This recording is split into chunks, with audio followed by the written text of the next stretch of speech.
Di sini saya akan mempresentasikan use case diagram siswa. Pada use case diagram siswa terdapat satu aktor, yaitu siswa.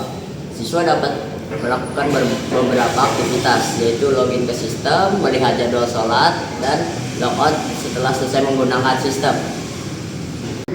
Diagram ini merupakan use case diagram admin pada sistem website jadwal sholat SMK Cibitung 1. Aktor yang terlibat adalah admin. Admin memiliki hak akses untuk mengelola seluruh data yang ada pada sistem. Saya akan menjelaskan yang pertama, yaitu login. Sebelum masuk ke sistem, admin harus melakukan login menggunakan akun yang sudah terdaftar. Yang kedua, mengelola jadwal sholat. Admin dapat menambah, mengubah, dan memperbarui jadwal sholat yang akan ditampilkan pada website. Yang ketiga, mengelola jadwal kelas. Admin dapat mengatur jadwal setiap kelas agar informasi yang ditampilkan sesuai dengan kondisi sekolah. Yang keempat, ada mengelola data kelas. Admin dapat menambahkan, mengubah, maupun menghapus data kelas yang ada di sekolah. Yang kelima, mengelola data pengguna. Admin dapat mengelola akun menggunakan yang memiliki akses ke sistem. Yang keenam, atau yang terakhir, logout. Setelah selesai menggunakan sistem, admin dapat keluar dari akun untuk menjaga keamanan data. Saya akan menjelaskan activity diagram login siswa. Pertama, siswa akan membuka website, lalu sistem akan menampilkan halaman loginnya. Setelah sistem menampilkan halaman login, siswa diharuskan memasukkan list dan kelas mereka. Lalu, setelah siswa memasukkan list dan kelas mereka, sistem akan memvalidasi apakah list dan kelas mereka benar atau salah. Jika salah, sistem akan mengembalikan siswa ke dalam halaman login untuk memasukkan list dan kelas mereka dengan benar.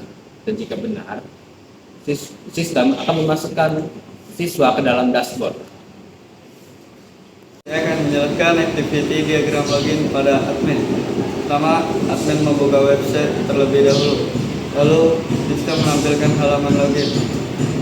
Lalu, admin masukkan list pada form login. Terus, setelah data dimasukkan, sistem melakukan validasi terhadap list tersebut. Pada tahap validasi, ada dua kemungkinan, salah dan benar. Jika salah, balik lagi ke masukkan list. Jika benar, lanjut ke menampilkan halaman dashboard. Menjelaskan activity diagram data kelas pada admin. Proses dimulai saat admin memilih menu data kelas. Lalu sistem menampilkan halaman data kelas. Admin bisa mengedit wali kelas dan jumlah siswanya. Lalu sistem menampilkan pop-up edit. Setelah perubahan selesai, admin menekan simpan edit. Sistem menyimpan perubahan. Saya akan menjelaskan activity diagram pada jadwal per kelas admin. Proses dimulai saat admin memilih jadwal per kelas. Lalu sistem menampilkan halaman jadwal per kelas. Admin mengedit data kelas, nama sholat, guru pembimbing, dan waktu sholat. Setelah itu, sistem menampilkan pop-up edit. Admin menyimpan perubahan. Lalu sistem menyimpan dan data dan proses selesai. Saya akan menjelaskan activity diagram admin untuk pilihan menu jadwal sholat. Pertama, admin akan memilih menu jadwal sholat. Lalu sistem akan menampilkan halaman jadwal sholat tersebut. Lalu di dalam jadwal sholat tersebut, admin dapat mengedit jadwal sholatnya. Lalu jika admin ingin mengedit jadwal sholat, sistem akan menampilkan pop-up edit. Dan jika admin sudah selesai mengedit jadwal sholat tersebut, admin dapat memencet tombol simpan dan data akan tersimpan di dalam sistem. Di sini saya akan mempresentasikan activity diagram jadwal sholat user. Activity diagram ini proses pengguna dalam melihat jadwal sholat. Pengguna memilih menu jadwal sholat, kemudian sistem akan menampilkan jadwal sholat.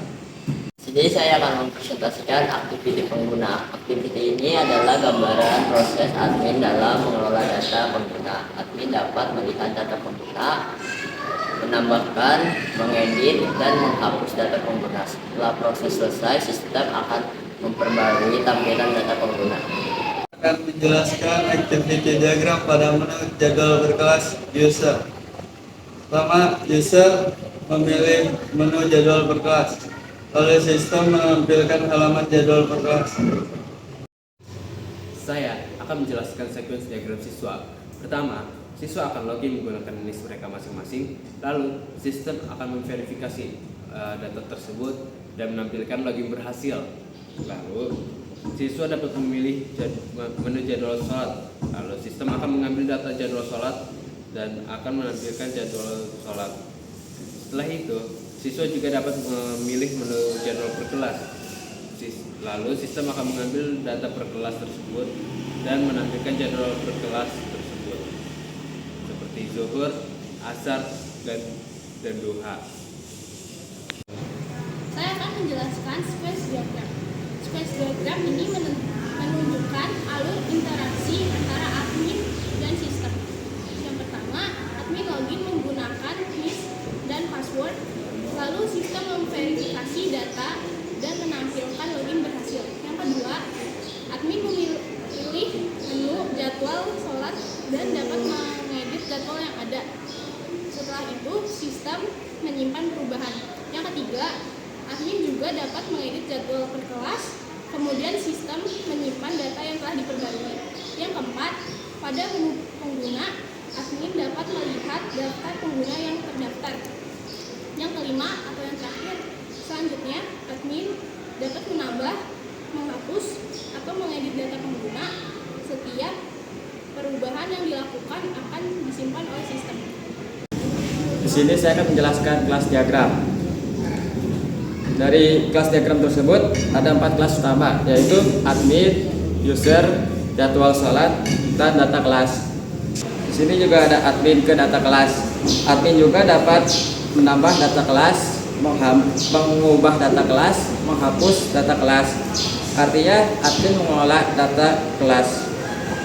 User ke jadwal kelas, jadwal sholat. User dapat melihat jadwal sholat. Artinya user menggunakan data dari kelas jadwal sholat. User ke data kelas. User dapat melihat jadwal sholat berdasarkan kelas.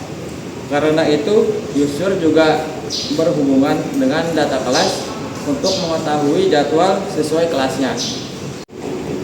Yang ketiga ada kelas jadwal sholat. Kelas ini menyimpan data jadwal sholat. Atribut itu ada adi jadwal, nama sholat, waktu sholat, dan kelas.